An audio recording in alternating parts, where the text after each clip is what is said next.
federal legalization, kind of last thing I wanted to hit on around that was the recent, I think you mentioned something that was proposed would put a 25% tax, not just the sales tax, but at each point in the supply chain. This is a Booker, Wyman, Schumer bill. No, I haven't read it. I read someone else's interpretation of it. Okay. But you know that, federal legalization, one of the first things they're going to do is slap a federal tax on it. Mm-hmm. 25% tax. What I heard is it's every time it changes hands. That's insane.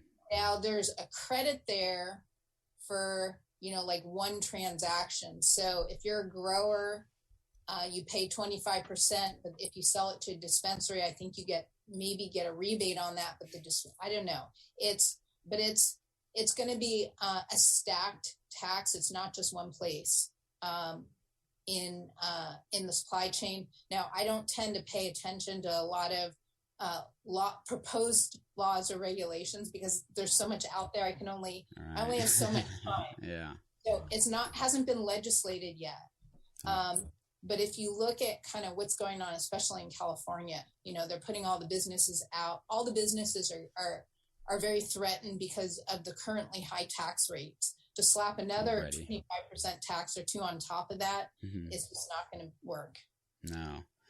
Yeah, and if they tax it too far, you get this weird quasi environment like the home grow setup, or people growing it just, under the radar, medium scale, nothing super big, but that, I guess it's like gray market. Like if someone's doing home grow, they get up to 20 plants and they just sell to all their friends. I mean, if you at much more tax, like that home grow option, when it's a third or a quarter of the price for the people that are the larger consumers as well, because that savings hugely benefits them.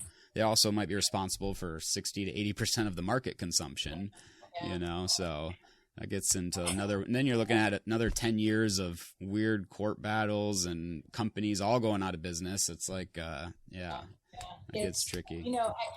I think that the regulators really, really don't understand that when they make legal cannabis too difficult, all they're doing is feeding the black market because they're kind of pretending it doesn't exist. Yeah. All you're doing is driving people to the black market. And, you have legal businesses, however you define that, because it's interesting. Because if you look at, say, the case of Oklahoma is really interesting because it's as close to a free market as possible. Mm-hmm. And if you look at the growers and the dispensaries, I believe the license fees to get a license is like $2,000. Mm-hmm. Now, the thing is you get a license and you pay your $2,000. Now, suppose you're not compliant. So you don't obey any of the sales tax. You don't look to sell to licensed buyers or anything. What you're buying is a change in jurisdiction, because once you become a licensee, if you don't play by the rules, you're now non-compliant. You're not illegal. Right. You don't buy that license. Now you're a black market or you're illegal. You're subject to potential jail time. Right. Definitely seizure, criminal fines. But if you have your license, then, technically you're not supposed to be subject to seizures. Right. Definitely fines. We know that there are seizures, but no jail time. Mm-hmm. That's interesting. Yeah. Yeah. Well, Oregon's dealing with a similar issue around the hemp industry, like Southern Oregon. I've been on calls and around the OLCC that license the cannabis companies here, that having issues where some cannabis growers switched over to hemp, and then they have some cartel members coming up and starting hemp farms, but then growing cannabis or processing a certain way. And down, so it's hard to tell when there's a lot of grow licenses. I mean, it's not like Oklahoma here quite so easy. And there's a moratorium now, so you can't get new ones, and buying one would be more expensive. But on the hemp side, if you're just a hemp farm, you don't need that license. And I guess they maybe don't have as much protection versus having the license in Oklahoma, because that's technically allowed for cannabis. But yeah, I wonder how big of a problem that there is for them in Oklahoma. So I've been working with a tech company there, and they're creating a distributed ledger technology that's a payment and tracking system. And so theoretically, if you're tagging all the legal stuff, then, anyone has a scanner. And so one of the problems you have is, a police officer stops someone, they have product or money, and the people have no way to prove that it's legal or not legal. Mm-hmm. Now, if you have a technology like a chip or something where everything's tagged, then you could scan it. The patrol guy can have a scanner there, just scan it and determine right away whether or not that's part of the legal system. Mm-hmm. But if you don't have that, then any police officer stopping doesn't know what jurisdiction it falls in. And this is creating massive chaos, mm-hmm. because it's really, imagine you're that officer and, the funds are limited and there's so much activity that it's really just, it's such a mess. Yeah. Yeah. It's going to take a while to get out of. Technology can solve the problem, mm-hmm. but that's in an ideal world. And I don't know how long that's going to take, if it will ever get there, but we'll have to see. In the meantime, my heart bleeds for all the people who are trying to do it right. Yeah. And who are, being driven out and losing, so much money, and it's such a shame. Yeah. Yeah. You look back and you wonder, like, how could it have been executed any differently when you really think about it, with just the number of the decentralization of it. And we couldn't rely on the centralization part. The federal government wasn't going to stand. They still haven't yet, which is insane with how widespread it is all now. But it's like, how else could it have played out? Because there is a lot of chaos. But if you look at the issue of, say, testing, or even, reporting which like if you look at COA, the certificate of analysis, you want to have labeling and you want to provide the consumer with, information. Every state has different requirements as to what type of information should appear. And you have widespread demand by people in cannabis saying we need to have standardization. So when you go to state or, even dispensary to dispensary, mm-hmm. that you're getting the same information. And I understand that that's a good thing. For customers, it makes it a lot easier. But the problem is that means someone has to come in and decide what appears. And cannabis is still so new and evolving, mm-hmm. that, suppose right now we say, okay, you need to label, say, the top 6 cannabinoids and the top 6 terpenes or whatever. It's like, well, a year or two down the line, we're going to find new ingredients or new pesticides or new toxins or whatever that need to be included. And the standards will have already been established. And as you said earlier, they're really hard to change. Mm-hmm. But yeah, changing the standard, either which way, it's difficult. And like just that decision alone, if you were to get just in the U.S. a standard inside the country, that conversation decision making would take 3 years, 5 years, and then the execution, implementation, a couple more years, tracking, tracing, enforcement, a couple more, 10 years, and then within 10 years, it's going to change. Right, and so you start. So is there a solution, a way to approach it?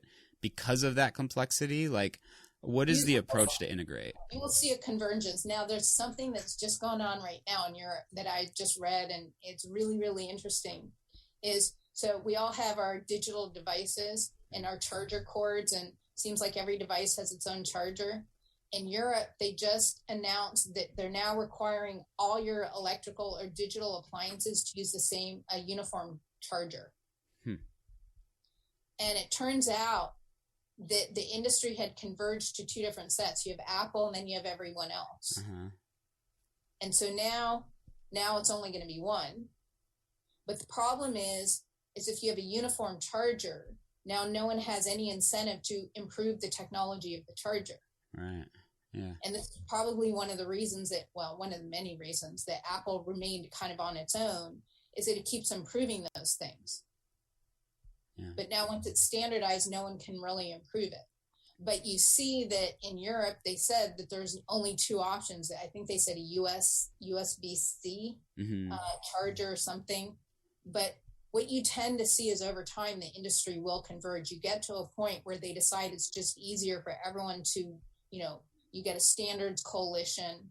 And as I said, it converges. Yeah. And So that could happen. What's going to happen is you're going to find what just works for the most people. Mm-hmm. And, it's going to start to be where, the people who are really interested in high quality and providing information transparency, they're going to come up with something that's really cool.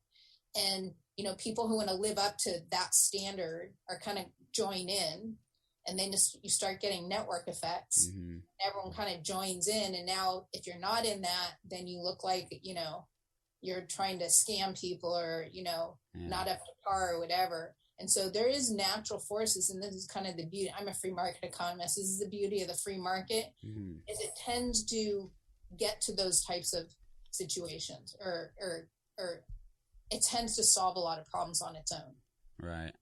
And once again, government can always come in and impose a solution, but then you have to question whether or not that's going to end up being the right or best solution in the long run. Yeah.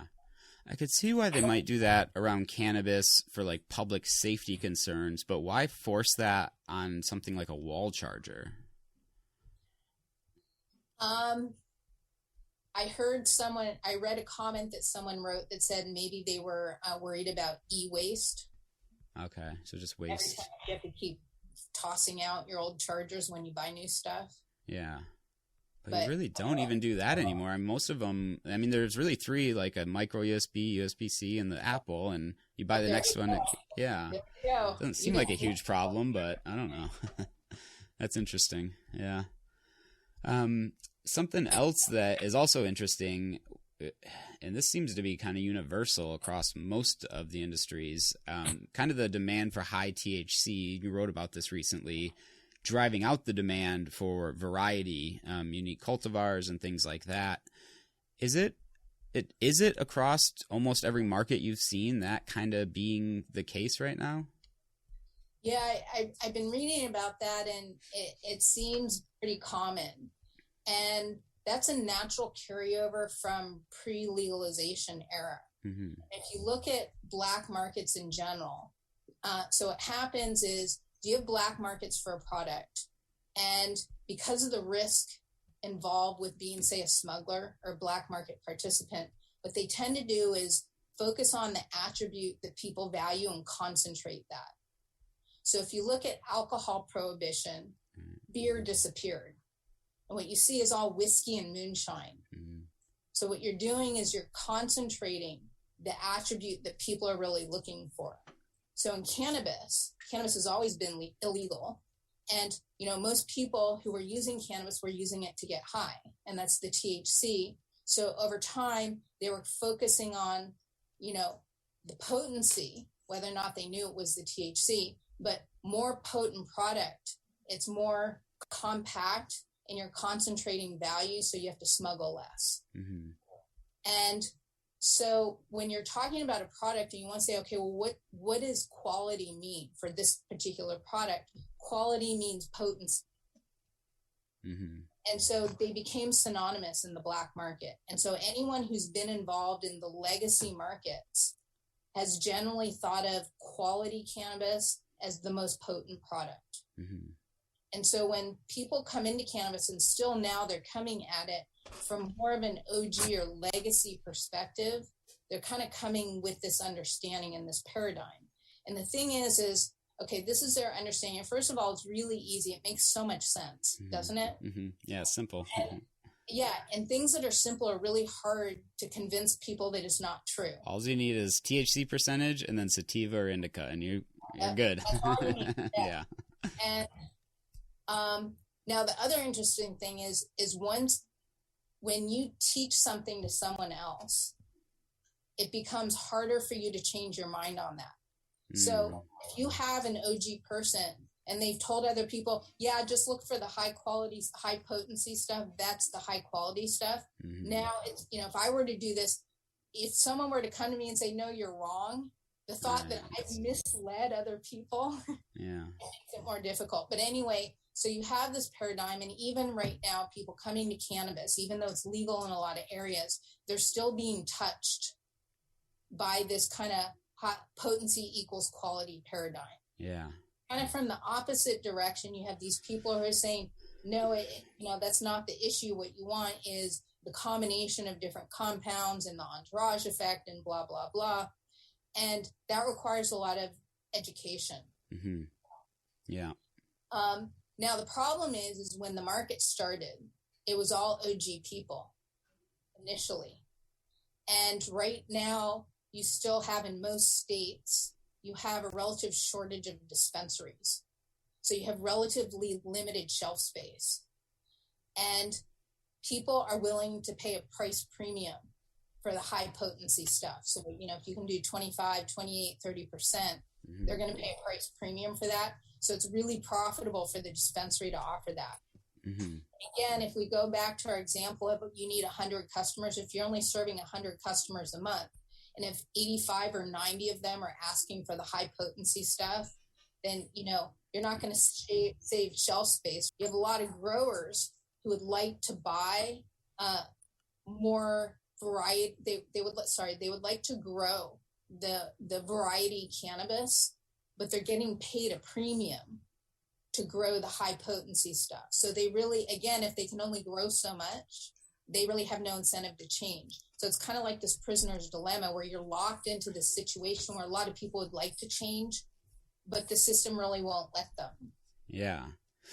It is really weird because in Oregon, from my experience, almost every store you go into prices on potency, and it's still the best way to buy flower is look for high teens. It's always priced the lowest, and you'll find some of the best effects like in that. So I'll buy single grams of like the cheapest ones, 4 or 5, and you'll find a great one in there that should be way higher up on the price scale. But the dispensaries all set it up that way, which is how then the consumers, if that's from them all demanding it. But what is interesting of most of the dispensary managers and a lot of the owners I talk to say like high THC percentage isn't the thing. Like these lower testing ones, like they're all their favorite that actually work there. So those are still kind of the OG consumers switching over. Like in Oregon, I hear them care a lot more about craft, like behind the counter. But their whole store is set up based on THC percentage. And so it's like you're the front facing. I mean, you are the ones that educate, and there's also like some kind of market advantage if all the cheapest product is actually, there's good gems in there. If you could source and curate that, it seems like it'd be, a way to stand out. But it's fascinating that's been the case in every state, every industry that's developed thus far is like everywhere's still pricing that way. I think it's because every state is the people who are the grassroots or the first people in there are the OG people. And they're touched by this older paradigm. Going back to what you said about the richer stuff, now there is a market where, so you have kind of two ends where you have the extreme high variety. There's a price premium on that as well. And so on the extremes where the high variety and the high potency, those are each, there's price premiums. So you want to cater to both of those. And the question is how many of your customers fall in the ends versus in the middle? Right.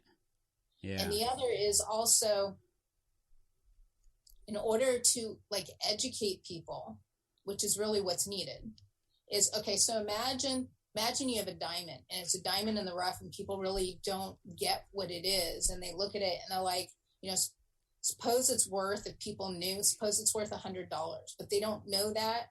And they look at it like, okay, I'll give you $10 for it. So they're only willing to pay $10. Now, if you spend $10 in time and say, you know what, that's really a really expensive diamond and you can get a lot more money. Like, you know what? Okay, now I'll pay $50 for it. So there's a cost of education, and you have the price they're willing to pay without the education, which is like the low moderate price. And then there's the price they're willing to pay if they get the right product. And that differential has to more than cover the cost of the education. Right. And it has to be the case that if you spend the time and money educating the customer, that they're going to end up spending more. And that's not always the case. Yeah. And, as a whole it is. Because if you imagine, if you talk to anyone, you say, okay, how much would you be willing to pay for really, really good product that gives you the experience that you're really looking for? feel like, yeah, I've had that experience, and yeah, that's what I want, and I'd be willing to pay a lot of money for it. Okay, well, how much would you be willing to pay for just an okay? There's a huge differential there. Yeah. And the trick is getting people to understand that differential and getting them to where you're actually providing them the good product. And the other thing is once you're able to do that, then not only is your customer spending more money, but they're coming back to you over and over again. Because if you only have a blah experience, you're much less likely to come back and repeat again. And so there is a lot of value there. And as the market grows, there's going to be more and more value created. It's just a matter of getting out of this current prisoner's dilemma kind of lock-in situation right now and like shifting. Yeah. It feels like there's an opportunity for someone to do it first, because you could even say, like, you'll spend less money overall, but if you're always coming back to me to spend it, instead of those 9 other options out of 10 because they're the high THC and I take this other approach.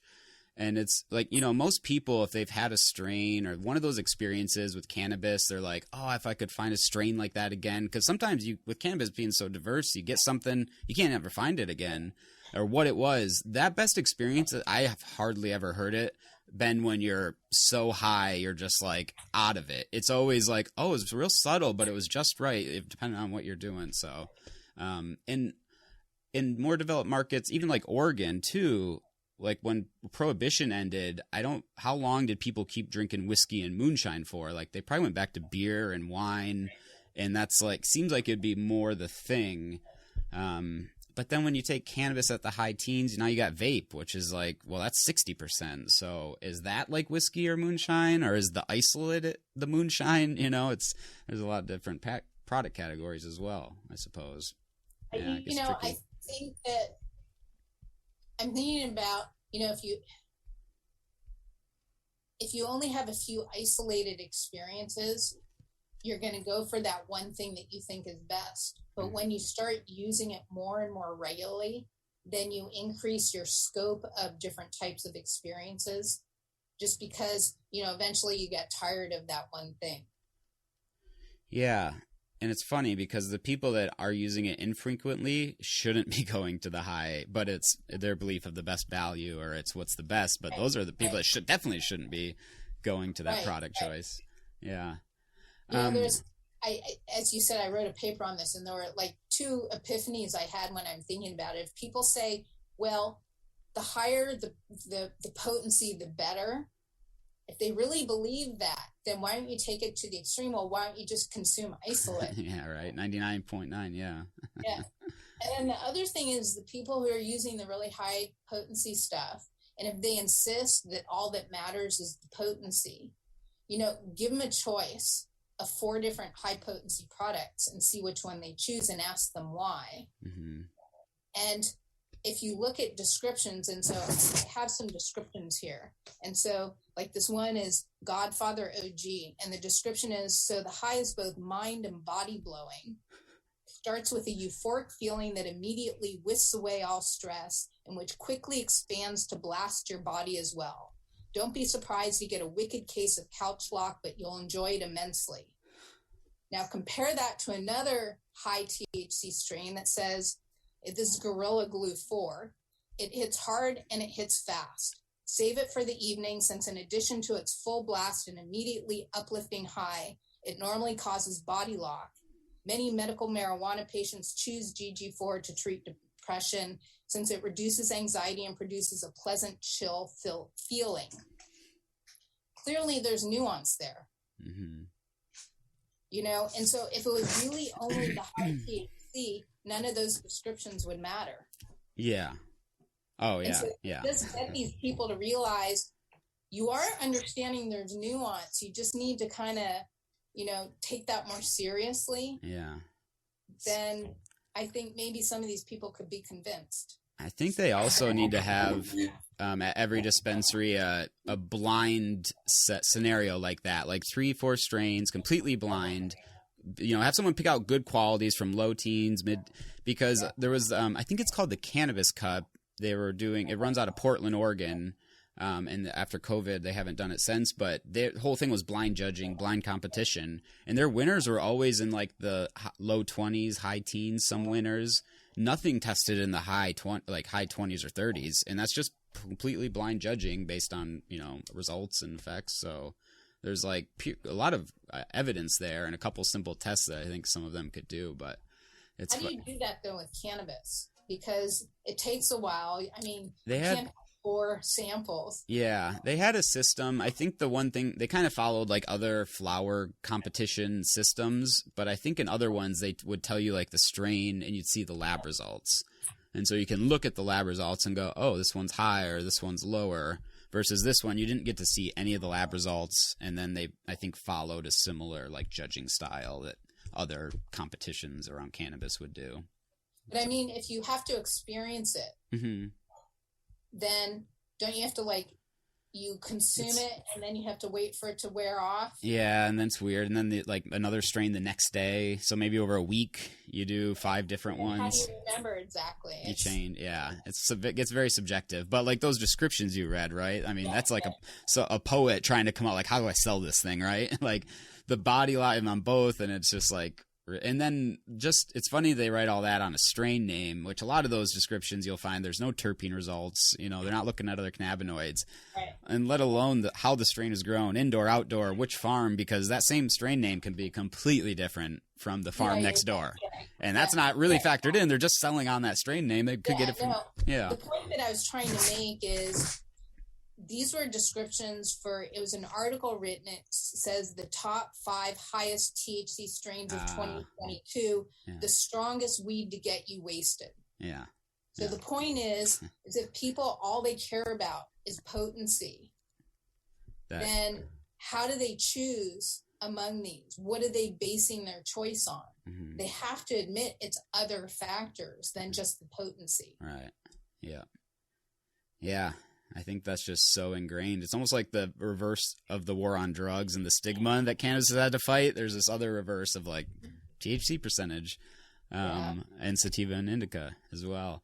Let's wrap up on, so we talked about, it's interesting that high THC percentage is kind of universal in demand across the markets. There was something else I think you said, maybe you're writing on this, or I'm not sure where you're at in the research process of the cannabis patterns of use that do differ from state to state. Just maybe kind of any like observations or insights on like how the cannabis use is different across the markets for certain reasons. So, if you look at, say, cannabis for recreational purposes or adult use, you have to go and you look at so go to California and go to, say, Mississippi. Now, I've never been to Mississippi, but I imagine what they do for fun is different, and what they do for recreation is different, and their values and norms are different.